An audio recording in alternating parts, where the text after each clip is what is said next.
Bonjour, bana mboka, bana Congo. Lelo tuza kolobela ticket oyo bapesaki na union sacrée parce que ticket outi et pas papa mokonzi. Oyo tuza na preuve moko te koyeba papa mokonzi azali moto alingi kimia ezala. Alingi te ba misusu ba matela baninga likolo ya ba misusu. Natali modèle ya ticket wana za ticket pour énerver bato. Ticket pour pesa bato pasi makasi. Toza na si espace. Tozali na ba espace ebele tant la tali ticket ya sene bimi. O ticket wana papa mokonzi apesaki ebandaki banda lobby. Or ba tiki baninga basala sala ba campagne na bango. Campagne ko sala ngwa ta verbal. Ba campagne boko lo ba maloba. Toboite. Vous connaissez vous-même notre culture. Ate zo sala baninga ba approche. Mais vous découragez ba tebele. Qu'est-ce que l'espace équateur salibino pour bobo et na ticket oyo? Espace équateur salibino ni. Na moni toza na 6 espaces. Doa na Grand Kasai, Grand Bandundu, Grand Équateur, Grand Kivu, Grand Oriental et Nekongo. Siko boye bisabiso. Tomoni Grand Kasai, Grand Katanga na kati. Bache président Tomoni Grand Bandundu na katite, Tomoni Grand Kasai bache vice-premier vice-président, Tomoni Grand Kivu bache deuxième vice-président, Tomoni Grand Oriental à Zongu Lisusu na rapporteur, Tomoni rapporteur adjoint Maniema, c'est normal. Tomoni na questeur, Tomoni bache sous Grand Kasai. Et puis tu as Lisusu na questeur adjoint bache Grand Katanga. Finalement, où est le Grand Équateur? Ok. Déclaration politique des sénateurs de l'espace Grand Équateur. Nous, sénatrices et sénateurs de l'espace du Grand Équateur, réunis ce samedi 10 août 2024 à Kinshasa pour examiner la situation relative au ticket des membres de l'Union sacrée pour la nation au bureau définitif du Sénat proposé par les présidiaux en date du 9 août 2024. Après analyse approfondie de ces tickets, nous relevons ce qui suit. 1. L'absence d'un poste pour les Grands Équateurs en violation de notre règlement intérieur qui recommande la représentativité des provinces. 2. La surreprésentation de certains espaces au détriment d'autres sur la répartition équitable des 6 postes revenant à l'Union sacrée pour la nation aux 6 grands espaces existants, à savoir les Grands Équateurs, la Grande Orientale, les Grands Kivu, les Grands Kasai, les Grands Katanga et l'espace Léopoldville. Fort des suffrages exprimés par les Grands Équateurs pour la réélection massive de notre champion, son Excellence, Monsieur le Président de la République, chef de l'État, et de notre poids politique au sein de la Chambre haute, nous sollicitons l'implication personnelle de la très haute hiérarchie pour que les Grands Équateurs soient représentés au sein du bureau définitif du Sénat. Fait à Kinshasa le 10 août 2024, liste. Le Grand Équateur a laissé la place na Mwana Mboka Jonas Mukamba azwa place. Donc Équateur oyo ba pesa ki 93% l'espace à Grand Équateur na chef de l'État. Vous allez nous dire que non ba UPPM ni balé non. Non. Non, c'est pas ça. Papa mokonzi so azo na ngai yo kangai. Ezali l'espace oyo zakana bolingo abatu ko na bato Équateur te. Soki basi balingi yo ato yeli bango ba million bakoboya yo bomona ki bino mokoti mwana mboko obenga mondele wana de père et de mère ayaki na couleur nini te bakoka ki était papa Félix Tshisekedi ba pesa ki confiance population à Grand Équateur a pesa confiance surtout la Chouapa qui vous a voté à 97%.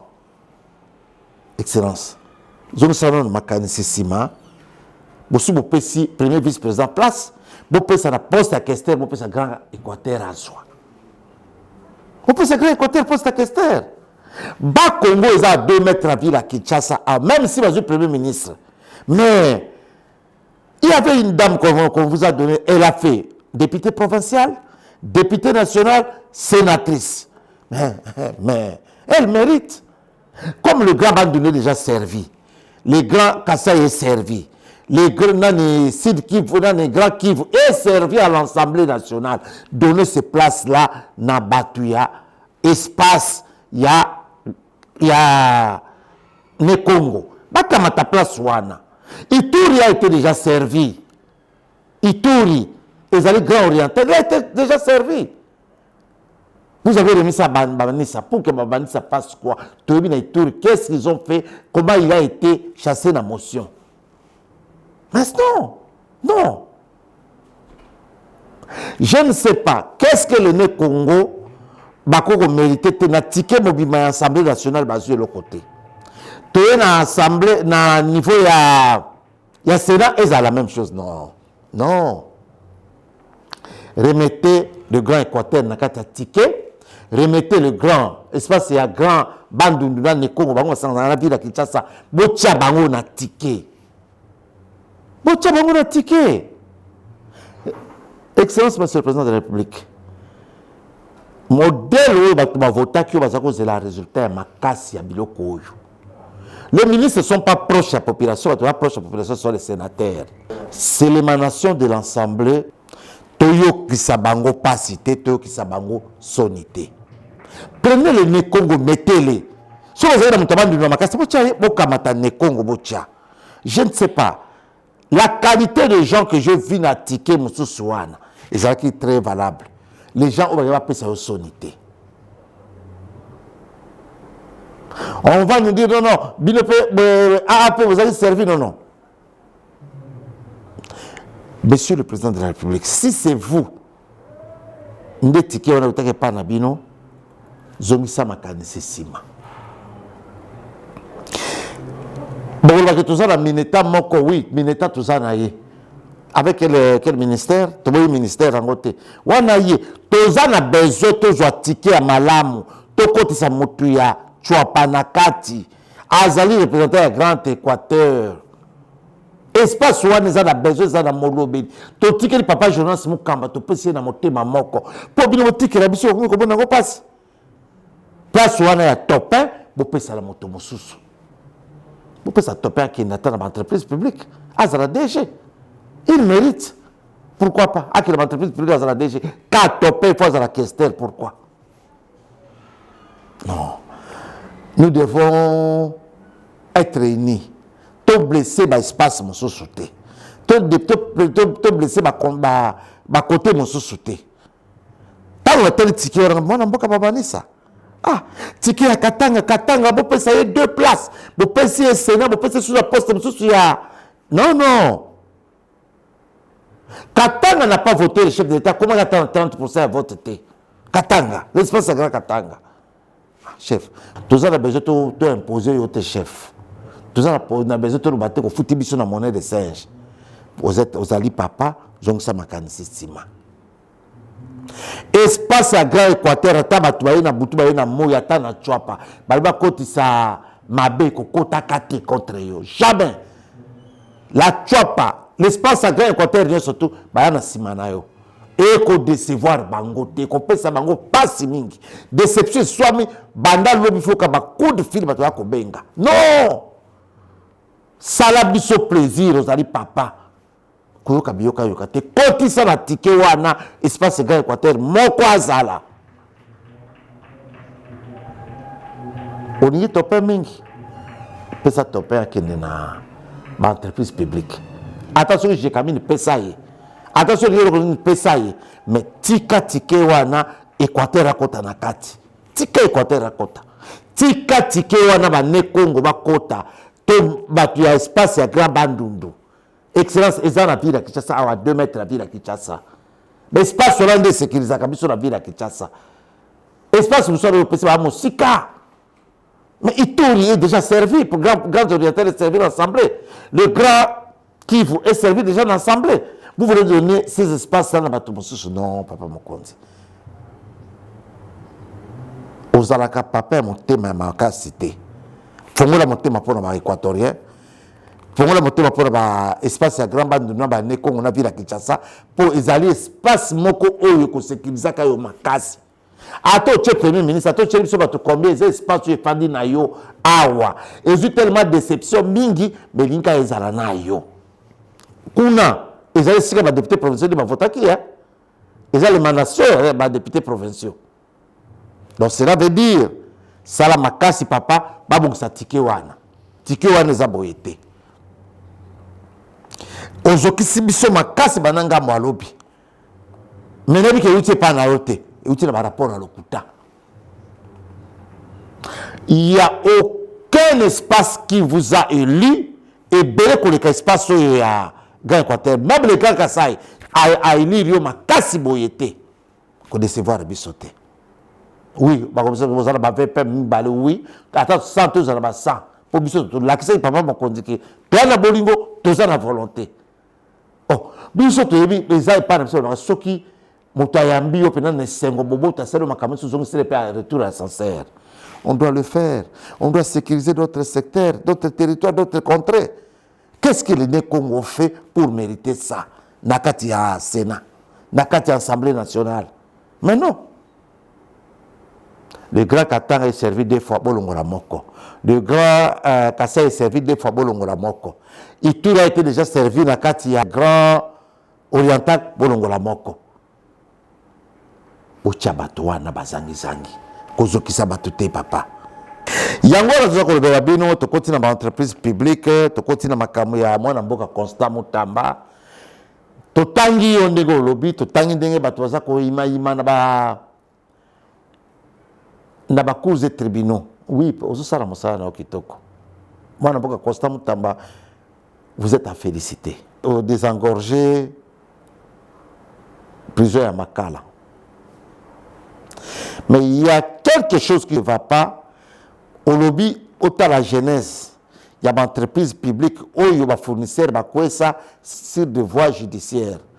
Mais la plupart de nos dossiers, on a au moins un peu Martin Lukusa commis dossier en 2016. Moi, un peu Constant Mutamba, ministre de la Justice, félicitations à Moussalo Zakosala Kitoko. Mais il y a un souci. Des cours de tribunaux fonctionnaient dans la pression. Il y a des dirigeants politico-administratifs, politico-militaires. Ils fonctionnaient par la pression des dirigeants politico-militaires, des généraux, de ministres, des membres de la famille présidentielle de l'époque et ancien régime. Pour atteindre la décision sur 2016. Quand un juge est en train de rendre pression dans le téléphone. Vous savez vous-même quand un juge ou un magistrat a rendu le commandant pas batindi na bazamba. Batindi na mosika. Et les gens qui étaient de pères de famille, tout ça dans la dictature, le régime bandi à bino des communes sécurisées bateau. Quand vous voyez la jeunesse là, il y a un dossier, il y a un fournisseur. J'ai félicité mon amour comme Martin Lukusa. Je lis sa lettre, du début jusqu'à la fin, qu'il a écrit pour réclamer à cause du dossier, il y a la société Agemi. Mais non, ça ce sont des scandales. Mais tu verras que le monsieur n'était pas seul. Tu verras, il y a eu des parrainages des autorités politico-administratives, politico-militaires. Pression à la juge. Pression à la président de la Cour des tribunaux, pression partout. J'ai essayé de faire des enquêtes personnelles. Même si on a dit, rendre le jugement na lelo, n'a pas pas joué avec Kenaï. Monsieur va juge te mettre comment côté, mais tout ça qu'il y objet, ma pression, ma pelle, il y a ma condi. Bon. Si moi n'a pas Constant Mutamba, on dit que ça mission na si mais pas ya bazouzi. Ko convoquer bango ba ke ne ko samba ko la kisayo. Mais tant que yo ba ko tangira, ba conduire à Karabaza ko sala biloko wana bazali susute, monsieur ba keikei, monsieur ba ko sala, monsieur bazali awa, mais bazali sous na pouvoir te. Kende tout so ke na ba jeunesse akala okokanga na ba innocent, o ba lia 100 francs te. Mais banda ko remonter ba dossier à sika. Benda bango na séminaire bazouzi nyonso bakota séminaire. Plus question de rendre jugement na ba pression. Imaginez-vous l'ONATRA aujourd'hui. Na félicité moi Mboka Martin Lukusa. L'argent qui sortait pour épaissir un fournisseur qui fournit une histoire il y a $50,000. Après le jugement, a comme qu'on touche 5 millions de dollars. Quand vous allez à l'ONATRA, c'est maintenant qu'on a payé des retraités, dans la salle circulation, il y a des centres médicaux, surtout à l'ONATRA, on a fait ça qui moi, Mboka Martin Lukusa Longonia. Bambongo ezeko kima na société na ba poche ya bato ya ba fournisseur fictif ba faux fournisseur à complicité na ba agent ONATRA na ba cadre ONATRA. Mais moi na Mboka Martin Lukusa mani ko canaliser ngo vers réflexion ba bâtiment ya ONATRA, réflexion ba ndako ya ONATRA, réflexion ba masuwa ya ONATRA. Nous quand on grandissait à Kinshasa bato so yo ke no tanga ba éternel na ba classe na ba bandundu na ba Kasai partout dans masuwa. Il prenait le bateau. Pour bateau, c'est là qui luxueux. Bateau, c'est là qui a chambre à coucher à Kitoko. Fournisseur fictif. Ce n'est pas seulement l'ONATRA. Vous avez Gécamine, vous avez MIBA, vous avez SNEL. Vous avez beaucoup d'entreprises tombées en faillite à cause des fournisseurs fictifs, à complicité de politiciens, généraux, politiciens influents, juge. Pression. Quand un juge a posé des signatures de la pression, avant qu'il va considérer que ça à aller pour condamner. Mais imaginez-vous aujourd'hui, je fais le tour, il y a ONATRA. J'ai dit ONATRA parce que ONATRA n'est pas preuve, il y a moi Mboka Martin Lukusa. Azako bloqué le système, il y a Matiawana, judiciaire, réseau, pas n'a été, système à côté, Bambongo, Pamba. Il ne fait plus de ça. J'ai trouvé des foyers ONATRA réflexionner. Des bâtiments ONATRA, mon temps, comment il y a Singali Kolo, et qui t'a tiré pour me mêler biloko. Ascenseur les arcatés. Aux gens à 8e niveau, mon temps, on m'a coloti kuna. Mais si, c'est un monsieur malade, comment t'as fait? Mais à Bandi qu'on répare biloko, on surtout la couleur. Et comment qui peinture, il y a pas, ça fait plus de 20 ans, peinture, 20 à 22 ans. Et maintenant, des choses sérieuses, ils ont dit. Nous avons besoin de gens pareils. Yango na za ko beninga mwana mboka Constant Mutamba ezali kaka ba entreprise publique te va dans le ministère. Nyongo ya muta fournir et comme a futa ma a fournir biloko ya dem. Na ebite so ba barre de fer yango mataka ndenge nini. Na tangi courrier mwana mboka Martin Lukusa. Na lettre uti ko koma mikolo yo. Boko zo yango na bilili boko tanga yango. Nous avons fourni une barre de fer et continue à nous retarder à sali venir un modèle naïe. Et le monde a 2 500 000 barres de fer, on peut dire valeur 2 500 000, bah foutre 5 millions. Et le monde a 5 millions, bah foutre 18 millions de dollars. Mais j'ai lu la lettre de Martin Lukusa. Dans le lit, Martin Lukusa, il est vraiment compatriote. Comment au Congo on peut avoir des gens qui sont vraiment valable comme ça. Des gens qui ont la conscience d'aider ces pays. Il réclame, il a écrit ça professionnellement. À combien de ministres il y a justice? Le mandataire public, réveillez-vous comme votre frère Martin Lukusa.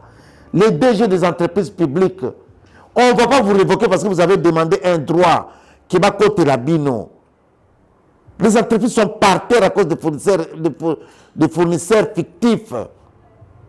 On ne peut pas vivre comme ça. Tu vois quelqu'un qui habite tout ce qui n'a qu'on a été, mais lui va se mettre dans ma campagne. Oh non, j'étais fournisseur, j'ai vu ça dans DGDA, à l'époque au FIDA.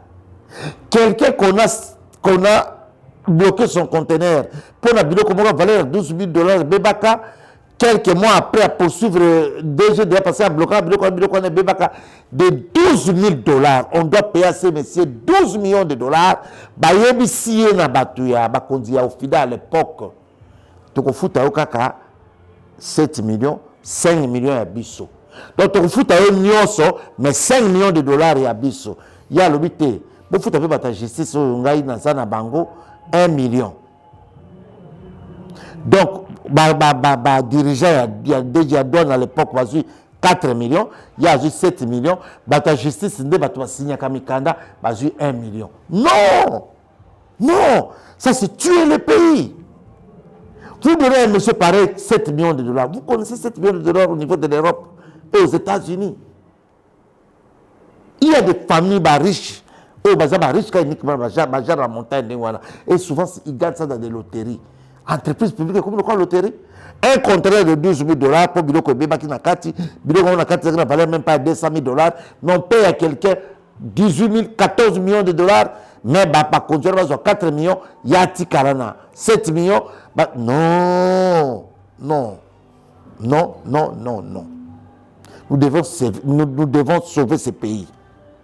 C'était il y a gouvernorat, il y a ma province. Il y a des provinces qui donnent aux gens de 5 millions. Allez vérifier qu'est-ce qu'ils ont fourni, absolument rien. Comme ils ont compris que l'État a comme ça sous un bon côté de budget pour financer l'opération de misala ou dans la province. Comment le système le gouvernement a monté un dossier fictif. Dossier comme ici gouvernement Ayambi, gouvernorat Ayambi Biloko a fourni ça qui après ma foutille. Moi, je suis constat mutamba tinda enquête na ba province nous surtout kozala na scandale ya kosakanate. Même le ministère, j'ai vu ça au ministère des Affaires étrangères. Rien que réparation ascenseur wana ba pelouse balon na Kalibanda, ça coûte au ministère le mois 300 000 dollars, 400 000 dollars. C'est ça c'est ascenseur Mombosombi. Yassika. Bon, dites-nous, quand les choses fonctionnent comme ça, c'était par le parrainage. Il y a des politico-militaires, des généraux, des politiciens. Un ministre, chaque ministre avait son fournisseur. Chaque général avait son fournisseur. Au moins, il y a des membres de la famille présidentielle à l'époque. Il y a des régimes où tu connais. Il y a des fournisseurs. Est-ce que au Kosili, ça remet malade Douana, n'a remède nini? Pourtant, il y a une pression, les Libanais, les Indo-Pakistanais, ils sont aussi devenus des fournisseurs ici dans l'État. Ils sont premiers dans la priorité. Ils ont payé la priorité. Il y a un mboka Doudou Fwamba. Merci que le Seigneur vous bénisse. Modèle yoye, nzamba pa mbolo bito bloqué na no ba paiement avec ko futa batuto ba ndenge ya kosala parce qu'il y a eu trop de dégâts dans la province, trop de dégâts dans le ministère, trop de dégâts dans l'entreprise publique. Félicitations à moi boka Constant Mutamba sala musala na yo bien. Bazuzia batu bazana problème te. Pesa bango mitine na mokano que lokola nga na koti. Ba bêtise na bino ya kala na ba jugement ya kala botika yango. Tango yo bana kokanga bato yo bazali kopesa mo pression, ba injonction kala. Osali mosala te oko blesser bato pour rien. Mais ba oyo kuti sika ba ndenge ya kobongisa na bango, yeba ndenge ya kwa cheminer na bango, ba entreprise ba pesa yo ba dossier ya ba litige, o bazo devoir na ba fournisseur et cause à scandale. Ba vrai que les fournisseurs coûtent les entreprises plus cher que l'entreprise elles-mêmes. Nous avons le ministère des portefeuilles. Dans ce pays, moi, je suis Jean-Lucien Boussa. Azul Mokano, Jean-Lucien Boussa lobby. Plus question de la condamnation judiciaire dans l'entreprise publique. Mouta fournisseur, le commentaire sur la monnaie, va bloquer ma compte entreprise publique, va foutre votre salaire, va foutre un ennuyé. Et je félicite moi, Jean-Lucien Boussa. Il a fait le tas de lieux. Et chaque entreprise publique a bien qui mandataire pour signer contrôle de performance. Va signer contrat de performance pour battre ndenge nini musala ko salama asinse bango cahier de charge wana asinse bango elongo na maman premier ministre pour mona que eloko wana faut salama bien eloko wana faut le cas bien. Les entreprises publiques comment va chaler des politiciens oko moto on se cause na dossier na onatra ngana ebani ba futa on onatra boy na boy. Quelqu'un qui fournit une histoire de 10 000 dollars, le bas foutait 1 million en entrant. Comment voulez-vous rentrer avancer? Comment voulez-vous arrêter le salaire des salaires? On donne priorité aux fournisseurs par rapport aux agents qui font le. Ça met d'œuvre à Moussala. Sur le côté. Yango wana, et Sembwami, et Lobami, et Yokami. mwana mboka Constant Mutamba, mwana mboka Jean-Lucien Boussa, mwana mboka Doudou Fwamba, botele mabotika so mboka ekufa te. SNCC akoyi na même eloko. Jekamine akoyi ki na même eloko yoko temisa Jekamine eza ba carré minier na ba espace na ye. Miba akoyi par terre na ba fournisseur. On attend n'en parlons même pas. Snell azala ba nyongo ya bato belé 80% ba nyongo fictif. Bosala makasi, bobengisa ba dette fictive wana nyo surtout bokomona ke ba société. Ça l'état de lui a ba dette nyo surtout ba fournisseur mona mboka Constant Mutamba dans chaque entreprise et le monde ministre sa portefeuille bokoganga eleki. Une entreprise lui-même doit à peu près 800 millions de dollars dans ba fournisseur. Mais quand vous vérifiez ce qu'on a déposé là-bas, ça ne vaut même pas 3 millions. Comment vous voulez que dans des entreprises marchent? Tokozala simanabino. Donc tu connais dans ma camion économie en boka monnaie comme stable. Monnaie comme stable à 28. Moi en boka mukoko sama la moka. On sera toujours derrière toi.